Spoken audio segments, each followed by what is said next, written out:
이 시간 하나님께 영광 돌리면서 함께 은혜 받으신 하나님 말씀을 봉독하겠습니다.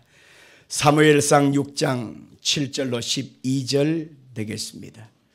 구약성경 416쪽에 있는 사무엘상 6장 7절로 12절 말씀을 우리 같이 합독하겠습니다. 그러므로 새 수레를 하나만 들고 멍에를 메어 보지 아니한 전나는 소 2마리를 끌어다가 소의 수레를 메우고 그 송아지들은 떼어 집으로 돌려보내고 여호와의 궤를 가져다가 수레에 싣고 속건대로 드릴 금으로 만든 물건들은 상자에 담아 궤 곁에 두고 그것을 보내어 가게 하고, 보고 있다가 만일 궤가 그 본 지역 길로 올라가서 벳세메스로 가면 이 큰 재앙은 그가 우리에게 내린 것이요 그렇지 아니하면 우리를 친 것이 그의 손이 아니요 우연히 당한 것인 줄 알리라 하니라. 그 사람들이 그같이 하여 전나는 소 2를 끌어다가 수레를 메우고 송아지들은 집에 가두고 여호와의 궤와 및 금쥐와 그들의 독종의 형상을 담은 상자를 수레에 실으니 암소가 벳세메스 길로 바로 행하여 대로로 가며 갈 때에 울고 좌우로 치우치지 아니하였고 블레셋 방백들은 벳세메스 경계선까지 따라가니라. 아멘. 같이 볼까요? 십자가 십자가 내가 처음 볼 때에, 이란 제목으로 하는 말씀을 증거하겠습니다. 사람의 일생을 행복하게 만드는 것은 바로 사랑입니다. 그런데 대부분의 사람들은 자기 중심적인 사랑, 이기적인 사랑을 하기 때문에 이 사랑을 통해서 얻어지는 교감이 없기 때문에 사람은 늘 갈등이 있고 불편함이 있고 문제가 생겨나게 되는 것입니다.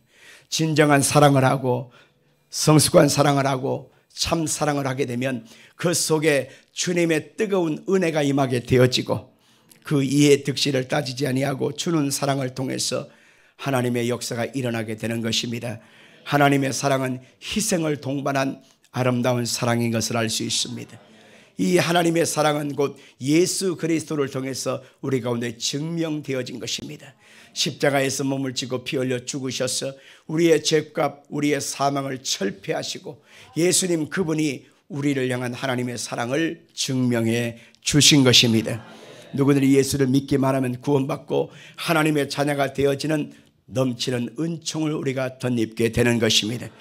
먼저 주님이 우리를 위해서 희생하시고 우리를 위해서 아낌없이 다 주신 그 사랑을 우리가 마음에 믿고 그 은총을 덧입기에 오늘 우리는 하나님 앞에 설 수 있게 된 것입니다.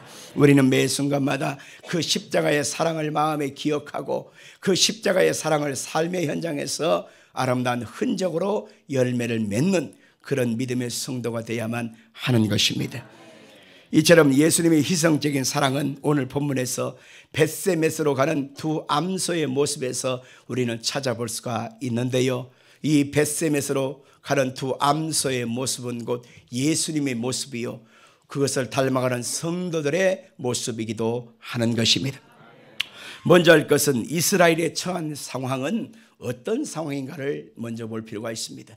이스라엘이 처해있던 그 시대에는 바로 옆나라 블레셋 때문에 온갖 고통을 당하고 늘 전쟁에 침입을 당해서 피해를 보는 그런 일들이 있었습니다. 그 원인적인 것이 바로 뭘까 보면 3가지로 요약해 볼 수 있는데, 첫째는 바로 이스라엘 백성들의 우상 숭배였던 것입니다. 하나님을 섬기면서도 또 다른 우상에게 마음을 뺏기고 그것에 매료돼서 푹 빠져 살아갔습니다.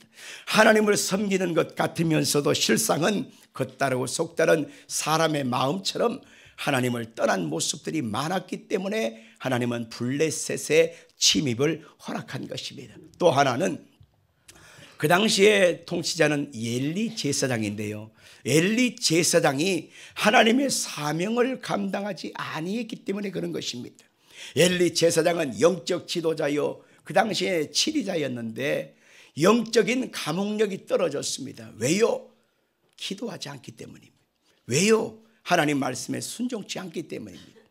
그래서 결국 그는 하나님의 계시와 감동된 뜻을 분별하지 못하고 육신에 취해서 그냥 매일매일 반복되어지는 삶을 살았던 것입니다. 분별력을 떨어지니까 하나님의 역사를 알지 못하고 블레셋의 침입을 막을 힘이 없었다라고 하는 것입니다. 셋째의 상황은 바로 뭐냐면 엘리 제사장의 두 아들이 있는데 홈리와 비느하스였습니다. 이 두 아들들이 하나님을 섬기는 제사장의 신분임에도 불구하고 얼마나 타락했는지 성도들이 하나님께 드린 것을 도둑질해서 자기 것으로 취합니다. 그 다음에 성전에서 하나님을 섬기는 봉사하는 여인들을 취하여 음행의 죄를 짓습니다. 죽을 죄를 진 거예요. 그런데도 불구하고 그 죽을 죄를 진 그 홈리와 비느하스 두 아들을 향하여 아니지! 그러면 안 된다! 회개해라! 라고 하는 그런 일침을 놓지 못하는 엘리 제사장의 그 무책임함과 무지함이 그를 뒤범벅이 된 상태가 되어버렸기 때문에 온 이스라엘 땅은 완전히 죄악으로 썩어버리고 말았던 것입니다. 그래서 하나님 앞에서 블레셋이 쳐들어오게 됐고 블레셋 때문에 온 이스라엘 땅은 고통하고 신음하는 그런 상황에 빠지고 만 것입니다. 우리 한번 성경 4장 11절 같이 한번 읽어볼까요? 하나님의 괴는 빼앗겼고 엘리의 두 아들 홈리와 비느하스는 죽임을 당하였더라. 그들이 전쟁에서 블레셋과 맞서 나갈 때에 하나님께 물어보고 하나님의 도움을 구하고 하나님의 은총을 간절히 사모하고 하나님의 지시하심과 은혜를 덧입고 전쟁에 나가야 되는데 그들은 여호와의 법궤 하나님의 법궤만 들고 나가면 전쟁에서 이길 줄 알았던 것입니다. 여러분들 한번 생각해 보십시오. 하나님의 역사가 함께해 주셔야만 우리가 승리할 수 있는 것입니다. 하나님이 함께해 주셔야만 일이 잘 마무리되는 것입니다. 그런데 우리 예수 믿는 사람들이 착각하는 것이 있습니다. 하나님의 도우심과 능력의 손이 함께해 주셔야 된다는 사실을 깜빡해버리고 많은 사람들이 십자가 목걸이만 걸고 있으면 되는 줄 알고 있어요. 십자가 반지만 끼면 하나님이 함께하는 줄 알아요. 아니올시답니다. 어떤 사람은 성경책만 들고 다니면 그것이 하나님의 함께하심의 능력인 줄 아는데 아닙니다. 하나님의 역사하심 앞에 전폭적으로 순종하고 하나님의 전폭적인 능력과 은혜를 덧입고 임재하심이 임해야만 바로 그 전쟁의 성패가 갈라지게 되어 있는 것이지요.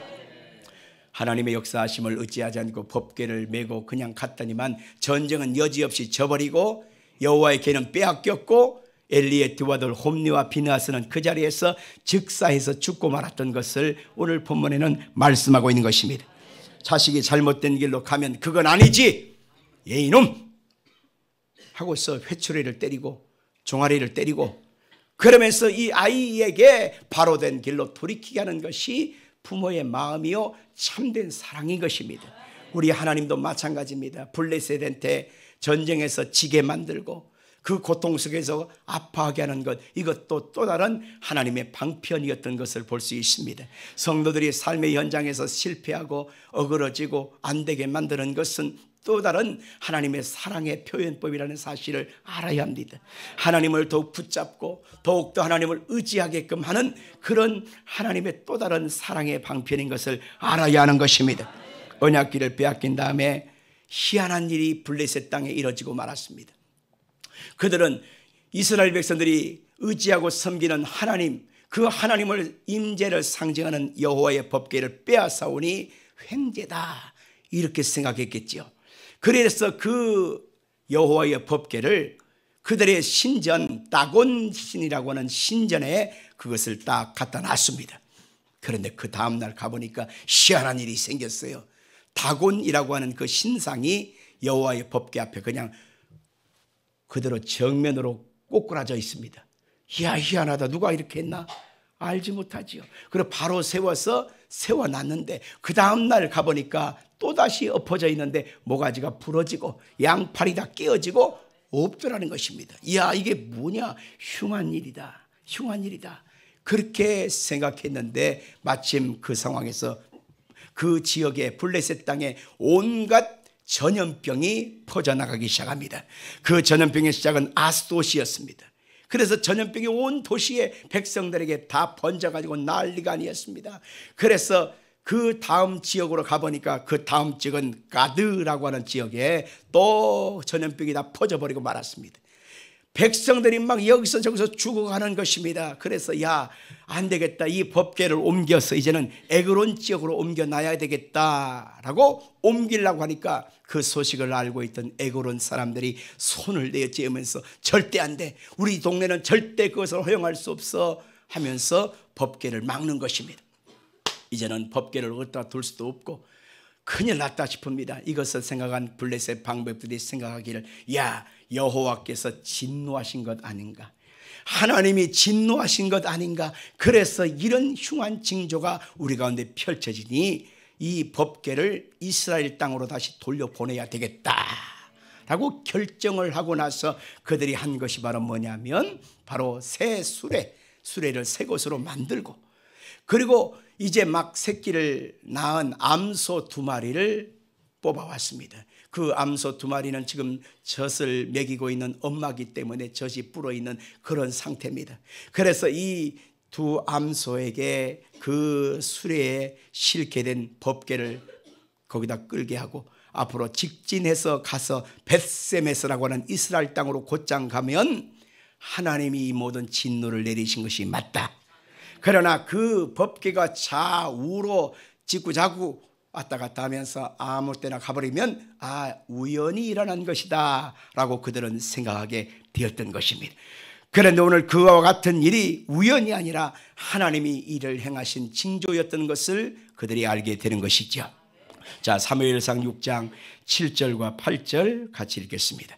그러므로 새 수레를 하나 만들고 멍에를 메어보지 아니한 전 나는 소 2마리를 끌어다가 소의 수레를 메우고 그 송아지들은 떼어 집으로 돌려보내고 여호와의 궤를 가져다가 수레에 싣고 속건제로 드릴 금으로 만든 물건들을 상자에 담아 궤 곁에 두고 그것을 보내어 가게 하고. 자, 우리가 두 번째로 알아갈 수 있는 문맥은 바로 뭐냐면 벳세메스로 가는 이 2마리의 소가 가리키는 의미가 무엇인지를 한번 살펴볼 필요가 있는 것입니다. 자, 6장 11절과 12절 읽겠습니다.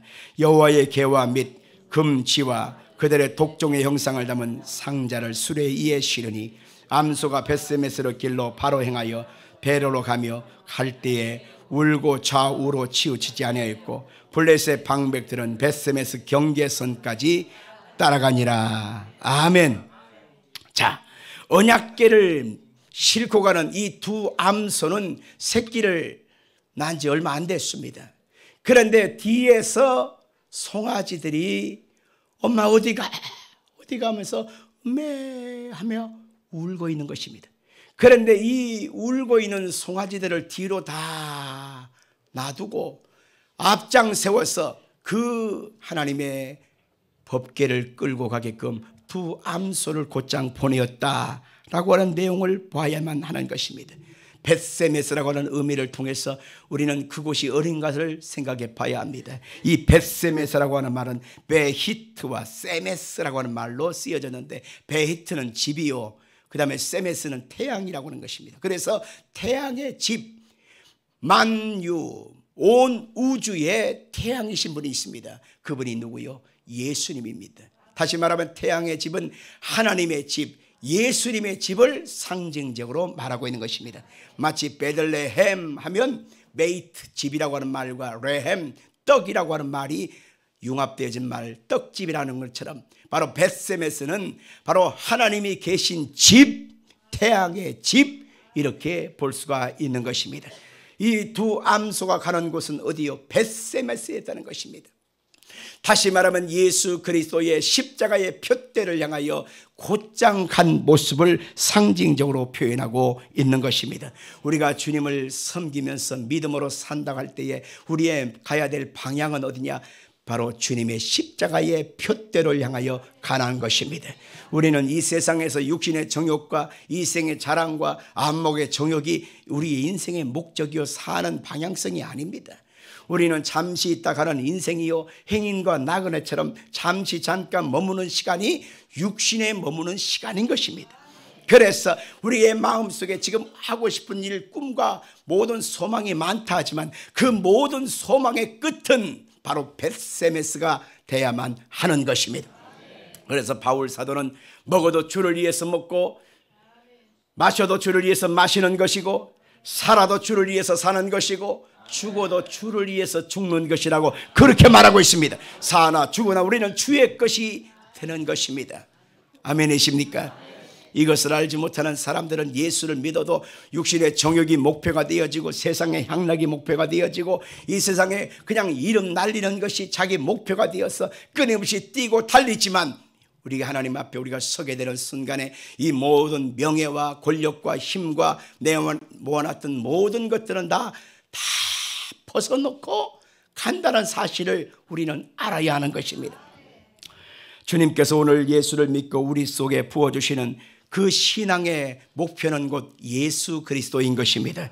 그래서 벳세메스로 가는 그 암소가 그 곧장 좌로나 우로나 치우치지 아니하고 곧장 가듯이 우리는 마음에 주님이 부르신 부름을 쫓아서 십자가에 피 흘리신 예수를 쫓아가는 것이 우리의 삶의 목표요 방향성인 것입니다. 이것을 잃어버리면 우리의 믿음은 소보다 못한 신앙이 되고 마는 것입니다.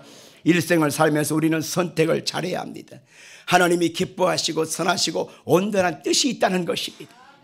그런데 우리는 하나님의 뜻을 제껴놓고 내가 원하는 길, 내가 작정한 길, 내가 기뻐하는 길로만 늘 추구하고 살아가는데 인생길 멀리 방황하고 헤매고 시간 낭비, 인생 낭비하지 말고 여러분의 인생의 목표의 방향성의 표대는 예수님이라고 하는 사실을 꼭 기억하기를 주 이름으로 축원합니다. 히브리서 12장 2절 말씀 같이 읽겠습니다. 시작. 믿음의 주여 또 온전케 하시는 이 예수를 바라보자. NIV 영어 성경에는요 예수님께 초점을 맞추자라고 하는 말로 번역되어 있습니다. 예수님께 우리 인생을 맞추는 겁니다. 시간을 맞추는 것입니다. 삶의 방향성, 내가 살아야 될 이유를 예수님께 맞추는 것입니다. 그러면 주님께서 우리 인생길 속에 하나님의 선하고 아름다운 뜻을 이루어 주시는 것입니다.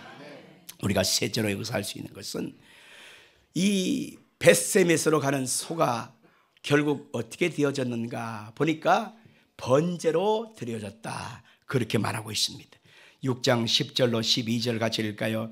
그 사람들이 그같이 하여 젖나는 소들을 끌어다가 수레를 메우고 송아지들은 집에 가두고 여호와의 계와 및 금지와 그들의 독종의 형상을 담은 상자들을 수레에 실으니 암소가 벳세메스 길로 바로 행하여 대로로 가며 갈 때에 울고 좌우로 치우치지 아니하였고 블레셋 방백들은 벳세메스 경계선까지 따라가니라. 아멘. 이 암소들의 특징은 첫째가 바로 뭐냐면 한 번도 수레를 메어보지 아니했다 그렇게 말합니다. 수레에는 법궤가 실렸습니다. 그리고 그 옆에는 그들이 속건 제물로 드릴 그들의 그 금은 보화를 옆에다 같이 실었으니 얼마나 무겁겠습니까? 한 번도 메어보지 않은 짐승이 갑자기 자기에게 무거운 짐을 끌게 하니 얼마나 고통스러웠겠냐라고 하는 것입니다. 이것은 바로 우리가 예수를 믿고 주님을 따라갈 때에 양 어깨에 무거운 짐들을 짊어지니 얼마나 힘들고 얼마나 괴롭고 얼마나 고통스럽겠는가라고 하는 것을 상징적으로 표현해 주는 것입니다. 우리가 예수를 믿고 하나님이 부르신 부름의 상을 쫓아갈 때에 그 길은 순탄한 길이 아닙니다. 엎치락 뒤치락 험한 길을 걸어가야 됩니다. 그리고 주님께서 가신 그 모습처럼 사람들에게 핍박을 당하고 조롱을 당하고 모진 소리를 듣고 우리는 그 속에서 믿음 생활을 해야만 하는 것입니다. 제가 청년 때에 예수 그리스도의 사명을 깨닫고 하나님 앞에 작정 철야를 했습니다. 40일간 작정 철야를 하고 그러고 나서 아침에 새벽에 이제 온단 말입니다. 근데 그때까지 우리 어머니의 믿음은 그 정도까지는 안 들었나 봐요. 제가 그렇게 매일같이 기도하고 하나님 앞에 철야기도 오니까는 우리 어머니가 그때 너 너무 광신저 같이 예수 믿는 거 아니냐? 너무너무 지나치지 않느냐? 미쳐도 곱게 미쳐야지. 어머니가 그런 얘기를 하는 거예요. 그때 그랬다니까. 믿음이 그만큼 안 들어갔으니까 그렇게 얘기를 했겠지요. 그러나 그 당시에는 제가 예수 그리스도에 대한 사명을 깨닫게 하여 하나님의 뜻을 분명히 헤아리게 하여 그렇게 기도하지 않을 수가 없었던 것인데 어머니는 그렇게 생각을 했던 것입니다. 나중에는 알게 됐겠지요. 그렇습니다. 더 깊이 주님 앞에 나아가게 하여 예수를 알지 못하는 사람은 욕하고 핍박합니다. 예수를 믿어도 그 은혜 속에 깊이 들어가지 못한 사람은 예수의 생각을 품지 않고 자기 내키는 대로 함부로 쉽게 판단하고 말할 때도 있습니다. 그래도 그 소리를 들을지라도 우리는 주님을 향하여 벳세메스로 가는 그 길을 우리는 좌우로나 흔들리거나 요동쳐서는 안 되는 것입니다. 오늘 벳세메스로 가는 그 두 암소들이 겪은 또 하나의 고통스러운 일은 뒤에서 송아지들이 울부짖고 있었다라고 하는 것입니다.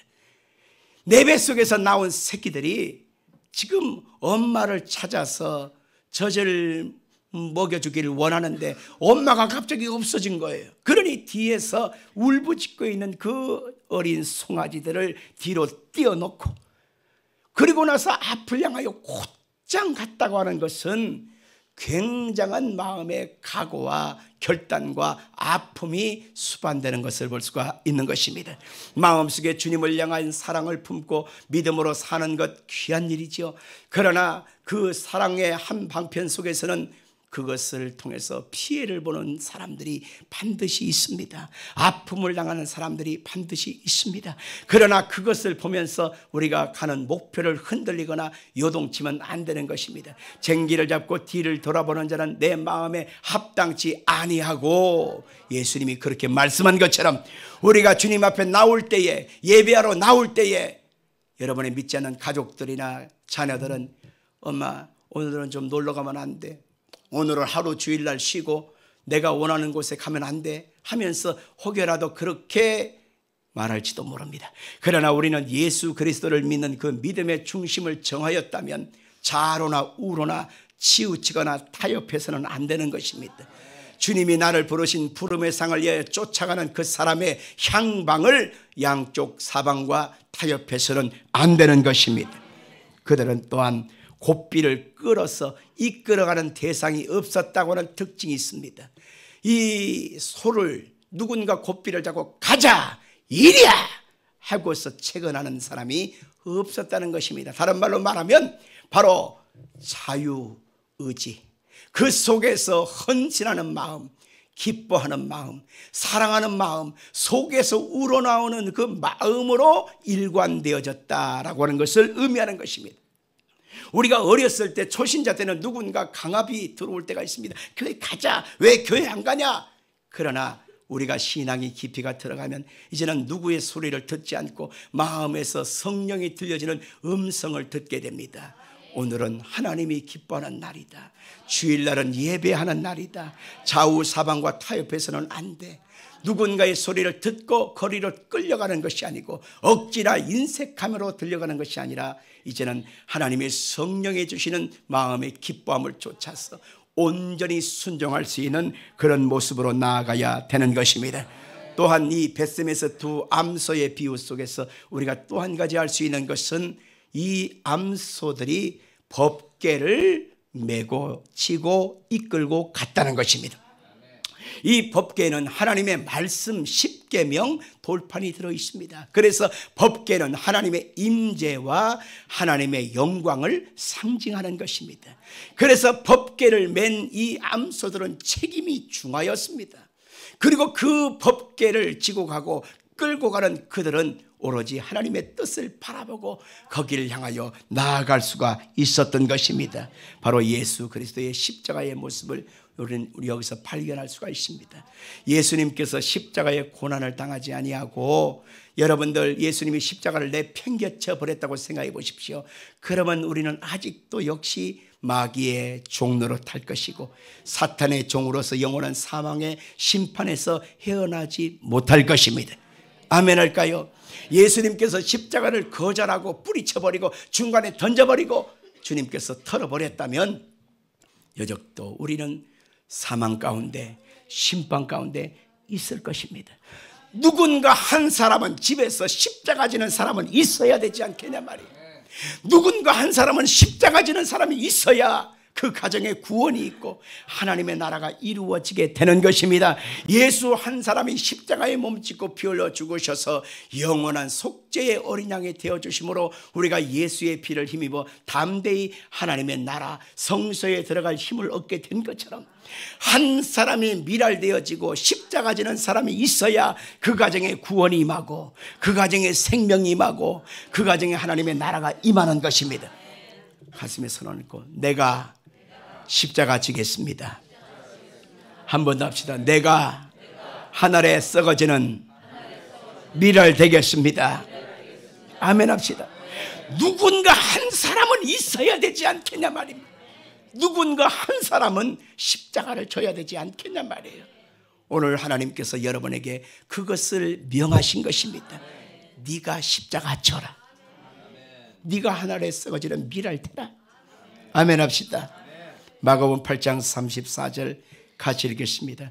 무리와 제자들을 불러 이르시되 누구든지 나를 따라오려거든 자기를 부인하고 자기 십자가를 지고 나를 따를 것이니라. 주님을 섬기는 것은 십자가 지고 가는 것은 쉽지 않습니다. 그래서 오늘 성경에 보니까 누구든지 나를 따라오려거든 세 가지, 자기를 부인하는 것이 먼저다. 그리고 자기 십자가를 지는 것이 두 번째다. 그리고 나만 쫓아와야 된다라고 말씀하고 있는 것입니다. 도살장을 운영하는 그러한 그 장로님이 하신 얘기를 들어보니까 도살장으로 이제 끌려가게 지목받은 그 소를 그 각 목장에서 실어 와야 되잖아요. 그러면 차를 딱 받쳐놓고 지목된 그 소를 딱 차에다 실어야 되는데 그 소들이 오늘 내가 죽을 날이구나 그 사실을 다 안답니다. 다른 때는 아무런 상관도 없는데 차를 딱 대놓고 그리고 올가미를 탁 걸어서 그리고 그 소를 끌어다가 차에 실어야 되는데 이 소가 벌써 알고 앞발을 뻗팅기고 뒷발을 뻗팅기면서 안 가. 나 못 가. 나 죽어도 못 가. 그러면서 버팅기다는 것입니다. 그러면 앞에서 올가미를 잡고 있는 그 사람이 막 두 사람, 세 사람이 끌어당기고 그리고 소 뒤에서 또 두 사람, 세 사람이 밀어 당기면서 그러면서 소를 차에 실어야 됩니다. 그런데 그 소가 눈물을 툭툭 흘린답니다. 왜? 내가 죽을 날이 지금 오늘이구나.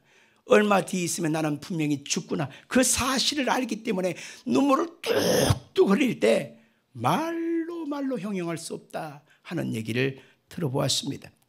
벳셈에서 암소도 마찬가지였습니다. 14절에 보니까 수레가 벳셈에서 사람 여호수아의 밭 큰 돌 있는 곳에 이르러 선지라. 무리가 수레의 나무를 패고 그 암소들을 번제물로 여호와께 드리고 그랬습니다. 여기에서 바로 우리 예수님의 십자가에 피 흘리신 고난의 현장을 살펴볼 수 있습니다. 자신이 끌고 왔던 수레를 다 패서 장작을 패서 단을 쌓아놓고 그리고 그 끌려온 소는 이제 멱을 따서 죽이고 그리고 그 소의 살을 제단에 올려놓고 불을 태워서 번제로 하나님께 드렸다라고 했습니다. 바로 이것이 바로 예수 그리스도의 십자가의 사랑인 것입니다. 피 흘리신 주님의 은혜인 것입니다. 그러나 당사자는 그것을 알고 있기 때문에 얼마나 그 형벌이 고통스러운지 예수님께서 겟세마네 동산에서 기도하실 때의 모습을 보면 이렇게 기도하잖아요. 아버지여, 나의 아버지여, 할 수만 있다면 이 잔을 내게서 옮기시옵소서. 할 수만 있으면 이 잔을 내게서 지나가게 하옵소서. 그러나 나의 온대로 마시고 아버지의 원대로 되기를 원합니다. 이거 바로 예수님의 모습이었습니다. 성도 여러분, 십자가 지는 것이 누가 좋겠습니까? 나만 혼자 마음고생하고 나만 혼자 미랄되어지는 이 썩어짐이 얼마나 괴롭겠습니까? 대충 맞춰서 살고 대충 어울려 살고 그런가 보다 하면서 대충 따라가기만 하면 편한데 우리는 예수를 믿는 그 믿음의 신앙을 가졌기에 표대를 바라보는 복된 신앙이 되었기에 하늘에 썩어지는 미랄로서 오늘로 내 삶을 감당하고 오늘로 십자가를 지고 갈 때에 마음고생이 얼마나 큰지 하나님 앞에 우리도 똑같이 기도하지 않습니까? 할 수만 있으면 이 잔을 지나갔으면 좋겠습니다. 그러나 우리는 똑같이 기도해야 합니다. 그러나 내 원대로 마시고 아버지의 원대로 되기를 원합니다. 이렇게 기도하는 것입니다. 십자가 지는 사람들은 그렇게 기도하면 주께서 천사를 보내사 위로하시고 힘을 더하시고 긍휼을 베풀어 주시는 것입니다. 우리가 주님 앞에 드려지는 우리의 몸과 우리의 시간과 우리의 물질과 우리의 모든 삶의 패턴을 헌신하여 주님께 번제물로 드려질 때에 바로 우리 주님께서는 그것을 받으시고 우리 인생과 삶의 현장에 아름다운 것으로 늘 갚아주시는 것입니다. 이렇게 사는 것이 성도들의 마땅한 영적 예배라고 말씀하고 있습니다. 로마서 12장 1절 같이 읽겠습니다. 시작. 그러므로 형제들아 내가 하나님의 모든 자비하심으로 너희를 구원하노니 너희 몸을 하나님이 기뻐하시는 거룩한 산제물로 드리라. 이는 너희가 드릴 영적 예배니라. 아멘. 지금은 사순절 기간을 보내고 있습니다. 예수님이 십자가의 고난을 맞이하기 위하여 하나님 앞에서 그 마음과 중심을 드려지면서 매 순간 매 순간 십자가로 향하여 나가기 위하여 준비하신 기간이 사순절이지요. 그래서 우리 그리스도의 사람들은 이 기간을 경건하게 말씀으로 금식으로 하나님의 성령의 이끄심 앞에 순복하면서 우리가 살아가는 시간으로 우리가 보내게 되어져요. 아멘이십니까? 그런데 우리가 한번 생각해 봐야 될 것은 우리가 이 기간 동안만 우리가 경건의 모양을 갖추고 그 기간이 지나가고 나면 그냥 언제 그래 나는 듯이 똑같이 세상 사람하고 조금도 다를 것이 없이 옛날의 습관을 또 반복하며 그렇게 산다면 이것은 거룩한 바리새인의 모습과 같은 것입니다. 진정 그리스도의 사람이라면 이것이 그 순간 그때뿐이 아니라 일평생 예수 그리스도의 뒤를 쫓아가는 십자가의 고난을 맞이하고 있는 예수님과 같이 살아가는 모습으로 살아가야 하는 것입니다. 예수 그리스도께서 내 마음에 계시니 내가 어찌 세상을 품으리요. 예수님이 기뻐하지 않는데 어찌 내가 이것을 사랑하리요. 예수님이 그것을 원하지 않는데 내가 왜 그것을 고집하리요. 하나님이 기뻐하시고 선하시고 온전한 뜻은 이것인데 내가 어찌 고집부리리요 하면서 내 마음의 중심에 예수님만이 왕이요 예수님만이 나의 주님을 되심을 날마다 고백하는 그런 신앙으로 살아가게 되는 것입니다. 십자가의 사랑은 결국 내 영혼을 회복하게 되었고 십자가의 사랑은 세상을 변화시키는 역사가 있게 된 것입니다. 벳세메스의 두 암소의 모습이 바로 이와 같은 것입니다. 그 모습이 예수님의 모습이었고 그 모습이 곧 그리스도인들이 살아가야 될 방향성인 것을 잊지 않게 되기를 바랍니다. 십자가의 사랑이 우리 영혼을 변화시켰듯이 예수님의 이 십자가의 사랑만이 세상을 변화시킬 수 있는 것입니다. 저는 한 가지 애화를 들면서 말씀을 마치고자 합니다. 얼마나 귀한지 모르겠습니다. 6.25 전쟁 때에 일어난 일이에요. 6.25 전쟁에 파병받았던 종군 기자가 이제 피난민 속에서 어린 아이 하나를 이제 구해옵니다. 그리고 자기의 집에 데려와서 입양을 해서 자기 아들로 삼았어요. 근데 이 아이가 자라면서 사춘기를 접어드니까 거울을 보면 아버지의 얼굴, 어머니의 얼굴, 내 얼굴을 보면 분명히 얼굴이 다른 것을 봅니다. 아버지의 얼굴은 백인의 얼굴이요. 헤어스타일도 백인의 헤어스타일이고 눈동자도 봐도 파랗습니다. 얼굴빛이 백인의 얼굴입니다. 근데 자기는 까만 머리에다가 갈색 눈에다가 황색 구릿빛의 동양인 얼굴을 하고 있으니까 뭔가 잘못된 것을 알게 되어져요. 어느 날 와갖고 집에 와가지고 막 투덜투덜 짜증 신경질 그리고 막 얘가 우는 것입니다. 왜 그러냐? 그러니까 보세요. 아버지 어머니의 얼굴과 내 얼굴은 분명히 다릅니다. 내가 가만히 생각해 보니까 왜 이런 일이 생겼나 보니까 분명히 나는 입양됐을 것입니다. 애가 다 아는 거예요. 그리고 나는 분명히 누군가의 손에서 버려진 아이였을 것입니다. 세상에 두 사람이 사랑해서 낳을 때는 언제고 나를 버리다니. 세상에 그런 못된 부모가 어디 있냐고. 내가 이제 버림받은 마음으로 내가 너무 괴롭고 슬프다고 막 애가 막 우는 거예요. 그러니까 얘야, 언젠가는 내가 말해주려고 했는데 지금이 기회인가 보다 하면서 얘기를 해주는 것입니다. 얘야, 실은 이렇단다. 나는 종군 기자로 6.25 전쟁 때 참여를 했는데 중공군의 그 개입으로 100만 대군이 갑자기 내려오게 되었다. 그래서 일사후퇴를 하게 되었는데 이 우리 부대가 강원도 화천 지역을 내려오는데 그 화천 지역 내려오는데 어느 다리를 지나가는데 그 다리 밑에서 애기 울음소리가 냐 우는 거다. 그래서 차를 세우고 가보니까 어떤 여자가 속옷 차림에 벌거벗은 모습으로 웅크리고 얼어 죽어 있더라. 속옷 차림에 벌거벗은 모습으로 웅크리고 얼어 죽고 있는데 그 품에서 어린아이인 바로 네가 있었다. 가만 추론해 보니까 피난민 행렬에서 바로 너를 낳은 것이었지. 그래서 이 엄마가 할 수 있는 방법이 아무것도 없길래 자기의 겉옷을 벗고 외투를 뽑고 속옷만 남겨놓은 채 다 벗어서 아이를 한 겹 싸고 두 겹 싸고 세 겹 싸고 거기다 더 나아가 자기의 알몸으로 너를 콕 끊어 안아서 이 아이에게서 온기가 계속 전달되기를 사모하면서 엄마는 그곳에서 얼어 죽었단다. 그곳에서 네가 바로 있었던 거야. 그래서 그 품에서 너를 빼내고 그리고 엄마의 무덤을 대충 얼마나 추워 일사후퇴니까 돌무더기로 임시 무덤을 만들어 주었단다. 그리고 너를 안고 우리 집으로 데려와서 너는 내 아들이 된 거야 라고 말해 주었습니다. 그 순간에 이 아이가 분노에 찼고 원망불평했던 그 화를 냈던 아이가 멈칫하다라는 것입니다. 그러나서 진짜입니까? 진짜란다. 너는 버림받은 아이가 아니라 끝까지 사랑받은 아이였단다. 엄마의 목숨으로 너를 살린 거란다. 그러니까 그 아이가 오히려 눈물을 툭 뚫으면서 감사해요 하더만 이 아이가 인생의 방향을 바로잡더라는 것입니다.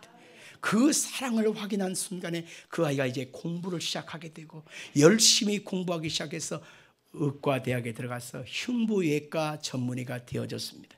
그리고 거기에서 잘나고 뛰어나고 돈 벌고 성공할 수 있는 길을 내려놓고 미 8군 부대의 그 직속 부대 의대 부대로 이제 배치를 받아서 한국에 일부러 나오게 됐습니다. 그러나서 아버지가 말한 그곳으로 찾아갔습니다. 그러나서 아버지에게 물었어요. 어디쯤 돼요? 글쎄 하도 개발이 많이 돼서 어딘지를 모르겠다. 그러나 저 산이 있고 저 달이 있고 저기 있는 거 보니까 저 어딘가 보다 해가지고 가보니까 과연 흙 무더기가 되어 있는 이게 무덤인지 민웅산인지 모르는 한 봉분이 하나 있다는 것입니다. 이것이다.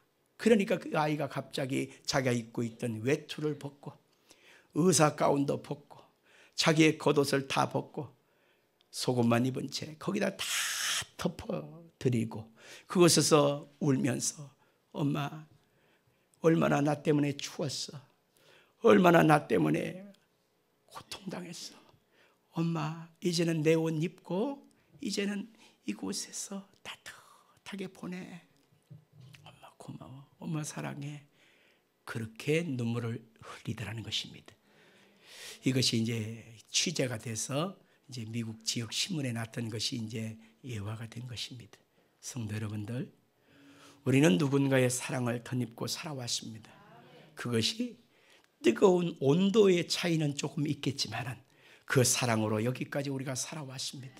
그 큰 사랑의 중심에는 예수님이 계시지요. 그 십자가의 사랑을 통해서 내가 회복돼서 하나님의 자녀가 되었듯이 그 큰 사랑을 덧입어서 내가 여기까지 살아왔듯이 오늘도 우리는 예수님의 사랑이 내 속에 있다는 사실을 결코 잊어서는 안 되는 것입니다. 우리가 사는 날 동안에 해야 될 일은 바로 이 사랑을 누군가에게 온기가 되어서 전달해 줘야 한다는 것입니다.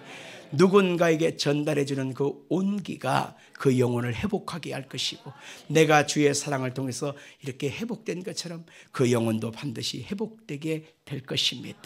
성도 여러분들, 사랑할 수 있는 시간은 길지 않습니다. 무한대로 우리 가운데 주어지지 않습니다. 사랑할 시간은 아주 짧습니다. 사랑해야 될 의무는 있는데 사랑할 시간을 놓쳐버리면 우리는 너무너무 큰 후회가 될 것입니다. 오늘 이 십자가에 고난당하시는 이 주간, 이 사순절 기간을 통과하면서 십자가의 사랑, 주님의 사랑, 그 큰 사랑을 여러분 속에 깊이 간직하기를 주 이름으로 축원합니다.